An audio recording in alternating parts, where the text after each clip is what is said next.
네, 앞서서 세 번의 강의는 어찌됐건 시지각이라든가 뭐 시각예술하고 관련이 있어요. 근데 오늘 할 얘기는 꼭 뭐 그런 예술적인 측면이라든가, 그러니까 미학적인 측면이라든가 어떤 지각에 관련된 그런 문제는 아니고 존재론적인 문제를 얘기하는 거죠. 뭐 관련이 전혀 없다고 할 수는 없지만 하여튼 대체로 철학적인 얘기가 주로 많이 나옵니다. 그래서 원래 지난번에 어떤 분께서 그 수강생 중에서 한 분이 그 구조주의하고 뭐 실존주의, 현상학이 어떻게 다르냐 그런 얘기를 가지고 한번 질문을 하셔서 이게 짤막하게 제가 답변을 드렸죠, 시간상. 그래서 주체 문제에서 이제 서로 많이 차이가 나고 이제 역사라고 하는 시간성에서 차이가 난다, 그렇게 답변을 드렸는데 아마 그 오늘 강의를 듣게 되면 구조주의하고 이제 현상학 또는 실존주의 요 어떤 큰 차이가 있는지 아마 좀 극명하게 아마 드러날 거라고 봅니다. 그래서 왜 주체를 가지고 이렇게 싸웠는지 좀 그런 문제들을 먼저 짚고 넘어가야지만이 아마 우리가 뒤에 가서 이제 대타 존재를 얘기할 건데요. 대타 존재를 얘기하기에 앞서서 전반적으로 이제 현상학과 실존주의, 그리고 존재와 무에서 다루고 있는 기본적인 내용들이 뭔지 그걸 이제 이해해야만 우리가 시선에 관해서 얘기할 수 있는 것, 대타 존재를 얘기할 수 있을 것 같아요. 그래서 1부 첫 번째는 이제 현상학과 실존주의부터 공부를 합니다. 보통 프랑스하고 독일이 역사적으로 좀 많이 앙숙이었잖아요. 앙숙이었다는 얘기는 어찌됐건 독일의 어떤 학문들이 프랑스로 유입되는데 어떤 장애로 많이 작용을 했죠. 서로 간에 어떤 문화적인 우월성을 가지고 많이 다투었기 때문에. 그래서 원래 현상학은 독일에서 생겨난 것인데 프랑스에서 이렇게 거의 동시적으로 유행하거나 그러지를 못했어요, 사실. 어떤 계기가 있었죠. 알렉산드르 코제브라는 사람이 헤겔 정신현상을 가지고 오랫동안 세미나를 합니다. 그 세미나가 프랑스의 어떤 당대의 유명한 지성인들이 다 와서 들었었는데 거기에 뭐 라깡도 있었고 뭐 바타이유도 있었고 이런 사람들이 그 강의를 들으면서 이제 헤겔을 알게 되고 현상학에 대한 관심이 고조가 되죠. 사실은 오랫동안 독일 어떤 문화에 대해서 어떤 경시하거나 좀 견제하는 그런 게 있었는데 그 꼬제부의 그 정신현상학 강의가 그 세미나가 꽤 오랫동안 지속되면서 프랑스 내에 어쨌건 현상학이 이제 유행할 어떤 계기가 마련이 됐고, 이후로 이제 굉장히 사르트르가 이제 엄청난 인기를 끌면서 구조주의보다 먼저 사실은 현상학이 유행을 하죠. 그리고 나서 이제 구조주의랑 싸움을 하게 되는데 아마 지금도 프랑스 내에서는 가장 대중적이고 인기 있는 철학자 하면 뭐 사르트르일 거예요. 국내에서는 굉장히 지금 많이 그 인기가 식었다고 할까, 별로 언급이 많이 안 되고 있는데, 베스트셀러 작가이고, 또 한때 80년대 같은 경우에서는 우리나라에서도 많이 언급이 됐었죠. 그 안가주망이라고 하는 거. 현실 참여 문제를 가지고 하여튼 치열하게 어떤 행동하는 지식인 그 어떤 전형을 보여줬었는데, 여튼 그래서 그 헤겔하고 후설 하이데거부터 일단 먼저 배워야지만 어떤 사르트르의 이야기를 할 수 있을 것 같아서 이른바 3H 먼저 적어봤어요. 그래서 정신현상학에서 다루는 내용이 무엇인가? 이 부제가 이제 의식의 경험에 관한 학이라고 되어 있는데요.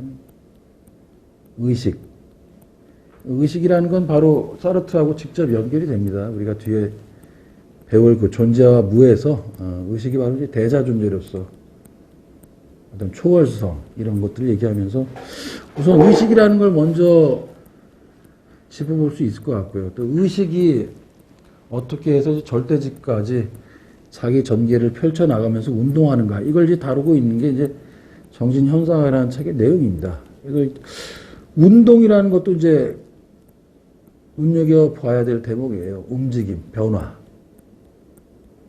앞서서 제가 이제 현상학 실존주의와 구조주의의 차이점, 주체와 뭐 시간성의 차이라고 했는데 기본적으로 이 운동의 문제도 있겠죠.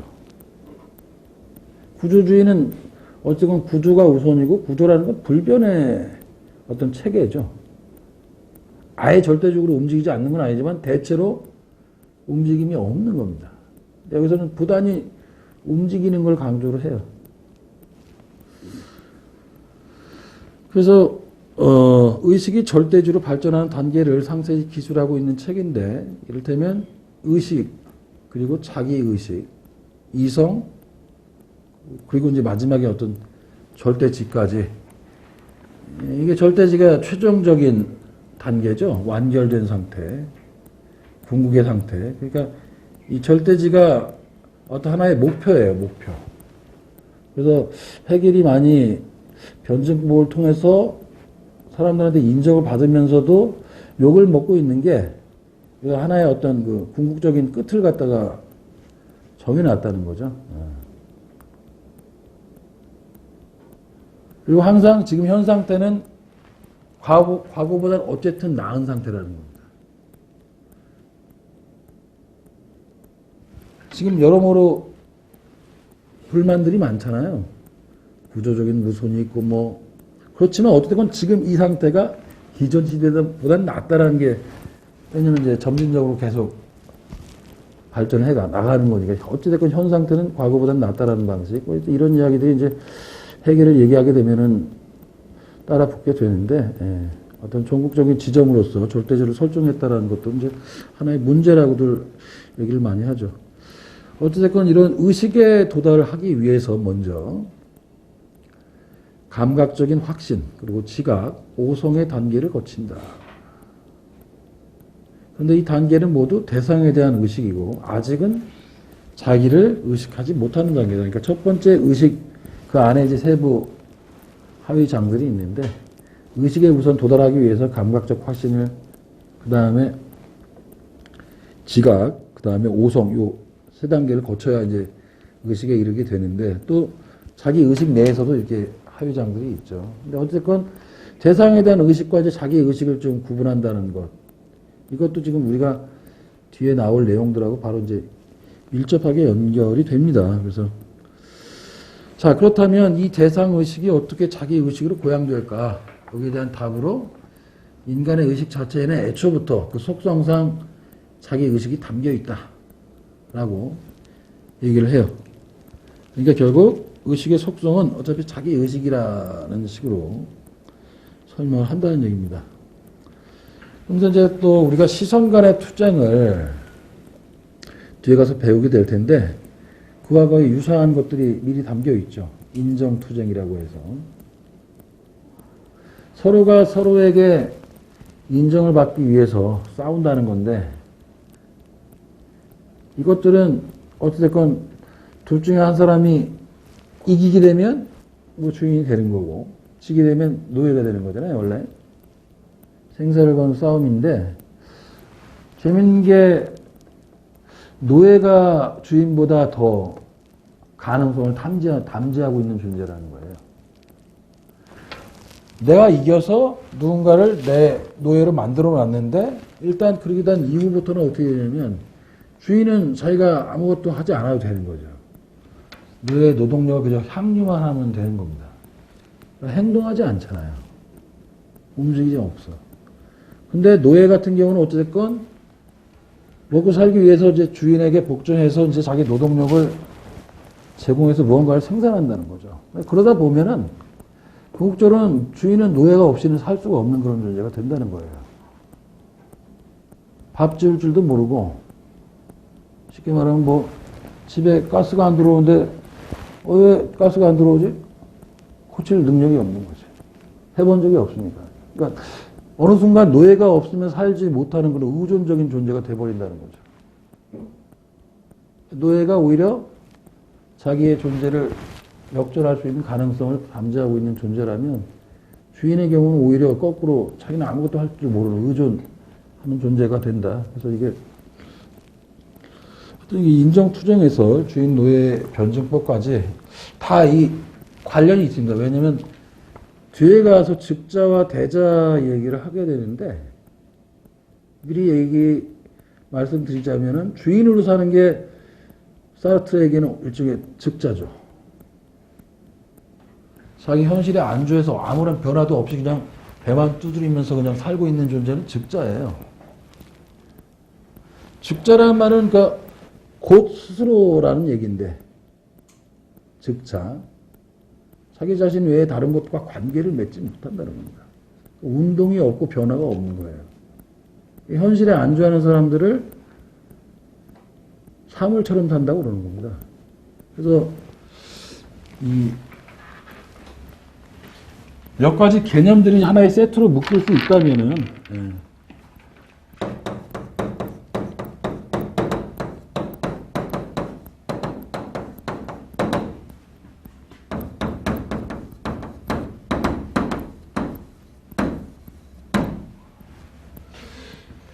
이게 이제 하나의 그냥 세트로 거의 같은 의미다라고 볼 수 있을 것 같아요.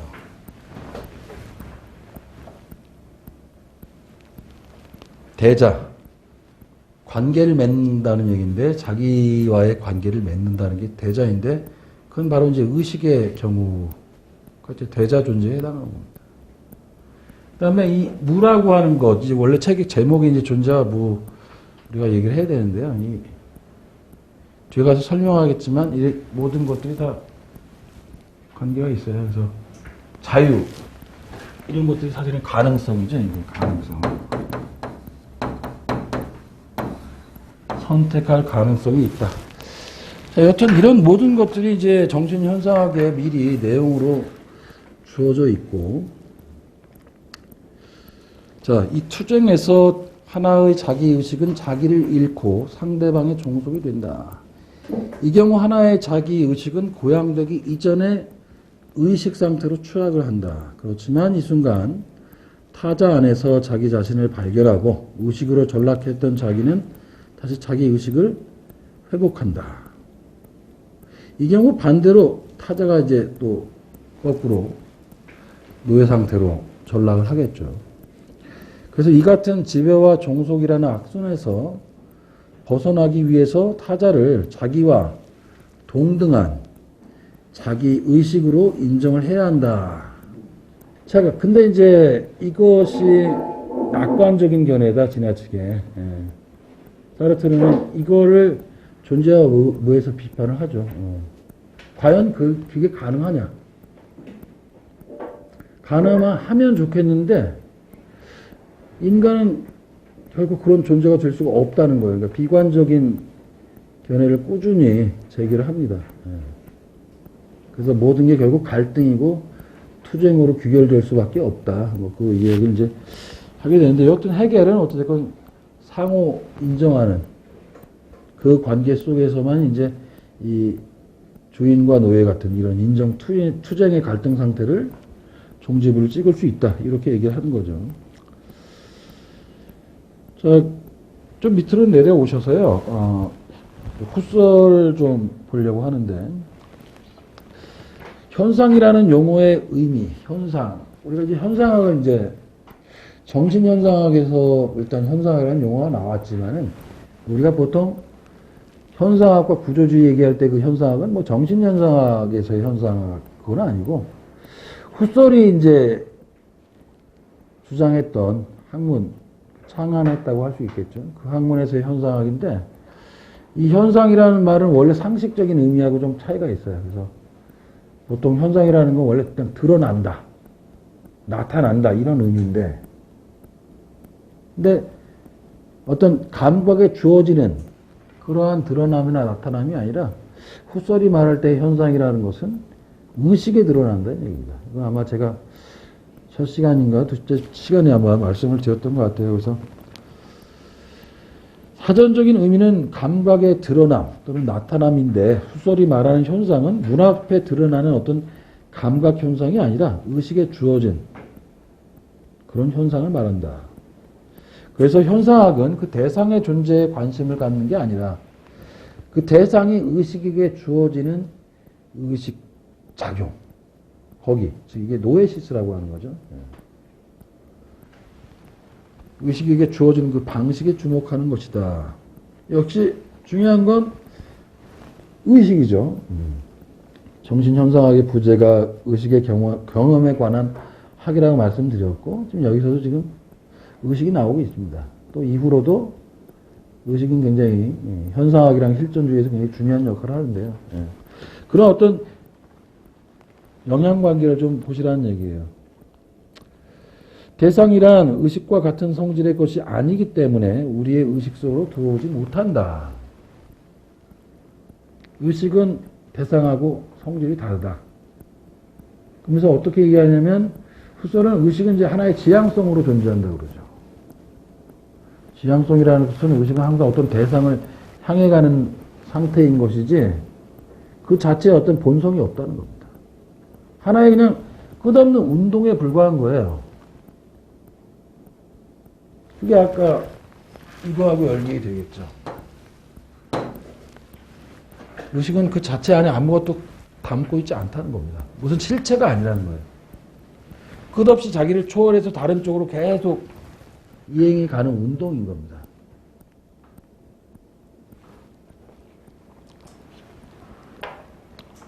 따라서 의식이 대상을 향해 가야 한다. 이게 이제 바로 이제 지향성을 말하는 거고요. 의식은 자기로부터 몸을 빼내 자기가 아닌 것을 향해서 간다.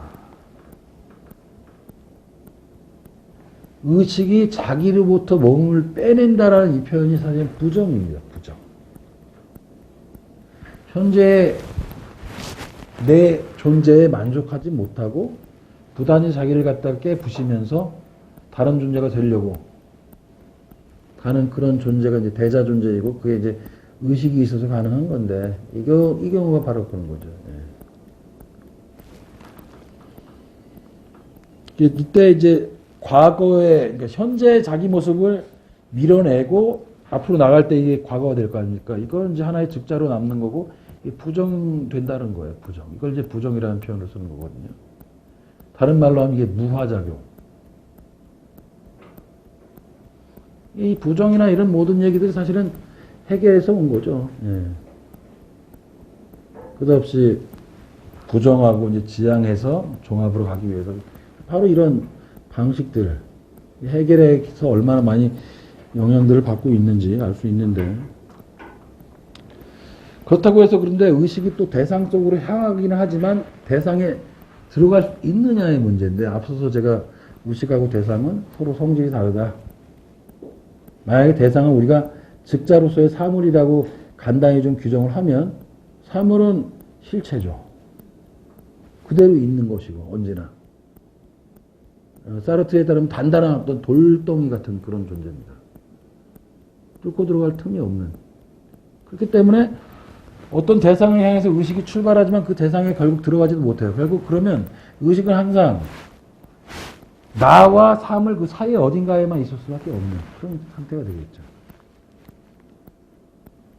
또는 내가 현재 내 모습에 불만족스러워서 어떤 다른 사람으로 되려고 가는 도정에 있는 내 모습들이 있을 거 아닙니까? 내일의 내 모습 다 부단히 부정하고 무화하는 그런 작용을 통해서 계속 앞으로 전진한다. 이건 이제 뭐 사르트르 같은 경우 하이데거나 다 투기라고 표현하죠. 이제 자기를 앞으로 내던진다. 어쨌건 계속 그런 운동성, 끝없는 운동성이고 의식 자체에는 아무런 본성이 없는 그 안에 하나의 물을 담지하고 있다라고 이제 표현하는데요.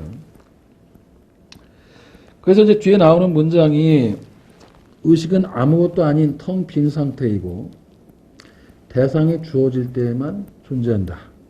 따라서 의식에는 주어진 본성 따위가 없다. 주어진 본성이 없다. 그러니까 의식은 항상 대상하고 상관적으로 존재한다는 거예요. 그러니까 즉 대상이 있을 때에만 의식이 존재한다는 거죠. 근데 만약에 우리가 그럼 이렇지 않은 경우도 생각해 볼 수 있잖아요. 뭐 어떤 특별한 대상을 떠올리지 않고 그냥 잡생각을 한다. 버스에서 오면서 창밖을 그냥 물끄러미 바라볼 때 이 경우는 의식이 있는 걸까요? 없는 걸까요? 없는 거예요. 그렇죠. 예. 의식이 없는 건 뭘까요, 그게? 이게 사물인 거죠, 사물. 예. 제가 예전에 그런 얘기를 사람들하고 가끔 했었는데, 너 요즘 어떻게 살아가냐, 그러면, 진짜 아무 일도 안 하고 페인처럼 있을 때에는 그냥 존재한다, 라고 얘기했었어요. 사는 게 아니라 비동사로 있다. 이게 즉자죠. 그냥 아무것도 안 하고 그냥 있는 겁니다. 이게 그냥 비동사로 있는 거예요. 존재하고 실존이 차이가 나는데, 우리 말씀을 드리면, 존재는 비동사고, 실존이라고 우리가 번역하는 거는, 영어에 따르면 이제 이그지스트죠. 예. 단순히 있음이고, 이그지스트라는 거, 실존이라는 말의 의미는 어찌됐건, 어떤 무거운 짐을 진 채, 부단히 긍정적으로, 적극적으로 살아가는 그런 의미예요. 엄청나게 사실은 부단히 움직이면서 살아가는 모습. 왜냐면 어떤 목표도 몰라요. 사실은 어떻게 보면 내가 여기에 왜 왔는지 내 존재 이유도 알 수가 없고, 그렇다고 가만히 있을 수는 없어서 어쨌건 이유는 알 수 없지만 나는 저 먼 길, 어떤 먼 곳에 있는 다른 존재가 되고 싶어서 계속 그리로 향해 가는, 그렇게 살아가는 모습이 이제 실존인데, 예. 단순히 비동사로 있는 건 사람으로 살아도 사실은 사르트르가 볼 때는 즉자 존재로 살아가는 겁니다. 그리고 사물과 같은 삶이라고 하는 거죠. 단순히 의식이 있으면 대자고 의식이 없는 사물은 즉자라고 이해할 수가 없는 겁니다. 사실. 의식이 있지만 그 의식을 사용하지 않을 경우는 사실은 돌덩이처럼 살아간다고 볼 수 있는 거예요. 그러니까 계속 그래서 행동하라고 하는 겁니다.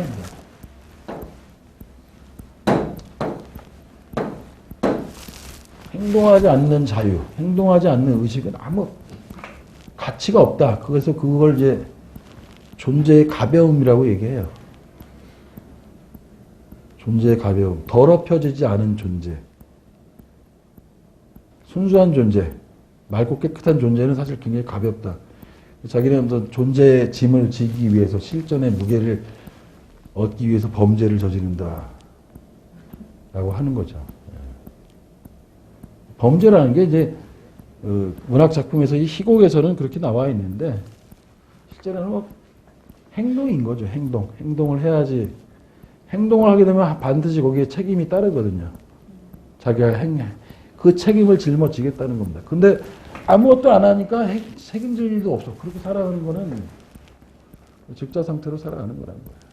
그래서 다 이런 것들이 다 연결이 되는 그런 개념입니다.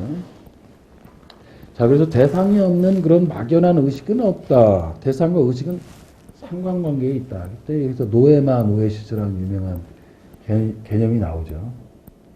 노에마가 이제 의식의 대상이고요. 노에시스가 이제 의식 작용이라는 뜻입니다. 노에시스는 원래 이제 그리스어인데, 뭐 보다, 이해하다, 이런, 바라보면서, 보면서 이해하다, 이런 의미를 갖고 있는 동사예요. 자, 이게 원래 지금 관계 얘기를 좀 해야 될 것 같은데, 그러니까 관계. 대자, 대타, 우리가 얘기할 때 이 대라는 것이 뭘 마주 대한다는 뜻인데, 기본적으로 관계를 말하는 겁니다. 그 즉자는 관계를 맺을 수가 없죠. 대자, 대타만이 관계를 맺는다는 얘기인데, 사람은 기본적으로 세계 안의 존재라고 제가 하이데거 얘기하면서 몇 번 말씀드렸을 텐데, 세계의 존재라는 건 세계 안에 있는 자기 아닌 다른 것하고 어쩔 수 없이 관계를 맺고 살아갈 수밖에 없다는 얘기예요. 그 의미가 이제 관계의 의미일 거고, 한자로는 대라고 표현하는 겁니다. 대. 사르트르는 이 하이데거에게서도 이제 많은 개념을 물려받았다. 그러니까 앞서서 헤겔, 후서를 제가 말씀드렸고, 이제 마지막으로 이제 3H의 마지막 하이데거 얘기를 하게 되는데, 하이데거 철학의 주제는 존재 추구다. 간단히 말해서. 근데 우선 존재하고 존재자를 구별을 했다. 그런데 존재자는 물질성만이 아니라 추상적인 있음도 포함한다. 존재자라는 게 이제 우리가 흔히 보는 이런 사물들을 이제 존재자라고 하는 겁니다. 그런데 이 존재자, 우리가 눈으로 보고 만질 수 있는 어떤 사물 속에 그 자체 안에 이미 존재도 담겨 있다는 얘기를 하이데거는 하는 거죠. 그래서 있음이라고 하는 추상적 개념은 지각할 수는 없지만 그렇다고 없는 것도 아니어서 모든 사물 안에 있고 그것을 나타나게 하는 그러한 존재는 분명히 있다라고 얘기합니다. 그러니까 존재자 안에 이제 존재가 있어요. 이거는 뭐 눈으로 지각할 수 있는 그런 건 아니지만 그것이 있음으로 해서 이 사물들이 존재할 수 있는 어떤 기반, 근거로서 존재라는 것과 존재자를 이제 구별을 합니다. 근데 중요한 건 인간도 하나의 이제 존재자일 거 아닙니까? 인간도 추상적인 개념이 아니니까. 존재자인데 인간은 다른 존재자들하고는 좀 다른 존재자다. 다른 사물들하고 어떤 차이가 있냐면 존재를 이해할 수 있는 능력이 있는 그런 존재자라는 거예요. 아까 직자라고 표현한 것은 관계 맺을 수 없고 그 얘기는 그 다른 존재를 이해할 수 있는 능력이 없는 겁니다. 왜? 의식이 없으니까요. 우리 인간 존재는 좀 다르죠. 의식을 갖고 있어서 항상 다른 것과 관계 맺고 그 관계 속에서 어떤 의미를 부여하잖아요. 의미를 부여한단 말입니다. 사실 무관계한 사람은 나하고 아무런 의미가 없는 사람은 무관계한 거죠. 관계가 있는 건 어떤 의미가 있는 거예요. 뭐 좋은 의미든 나쁜 의미든. 그러니까 그 경우 서로 간에 이제 의미를 부여하는 그 의미 부여가 굉장히 중요한데 주체만이 의미를 부여할 수 있는 겁니다. 사실 여기서 의미라는 건 다른 말로 진리라는 말이기도 해요. 내가 이름 짓고 넌 무엇이다 규정하고 뭐 그래서 의미를 부여할 때 내가 주체이기 때문에 가능한 거죠. 그래서 주체는 대상에 있는 게 아니라 이제 그러니까 진리는 대상에 있는 게 아니라 이제 주체에게 있다. 이게 기본적으로 주체 철학의 어떤 기본 모토이고 현상학이나 실존주의도 여전히 그 계보에 있는 거죠. 구조주의는 전혀 다르거든요. 주체는 구조의 효과로서 존재하고 뭐 기표의 효과라고 얘기하던가 사실은 할 수 있는 일이 거의 없죠. 뭐 행동 이런 얘기 의미가 없죠. 자유 없죠. 파생물이 무슨 자유가 있으면 무슨 행동을 할 것이면 그것을 뭘 바꾼다 이건.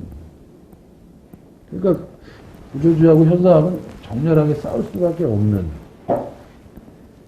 그 프랑스의 어떤 대한도 난투극이 벌어졌었죠.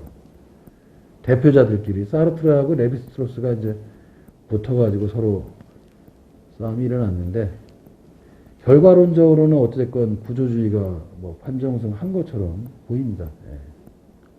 어쨌든 구조주의, 후기 구조주의가 지금 우리나라 인문학에서도 대단히 유행하고 있고 전 세계적으로 다 그런 추세이기 때문에 자 그래서 인간 존재는 이제 현 존재라고 달리 규정합니다. 인간이라는 존재자를 현 존재. 왜냐? 인간만이 존재 이해의 능력을 갖고 있기 때문이다. 대상은 결코 다른 존재를 이해할 수 없다. 인간만이 자기 존재를 문제 삼으며 거기에 관심을 쏟는데 하이데거는 바로 이러한 이런 존재 양식을 실존이라 불렀다. 내 존재 방식을 문제 삼는다. 나는 어떻게 왔으며 무엇 때문에 왔으며 이런 걸 계속 묻는 존재라는 거예요. 존재의 이유, 레종데트르라고 하죠.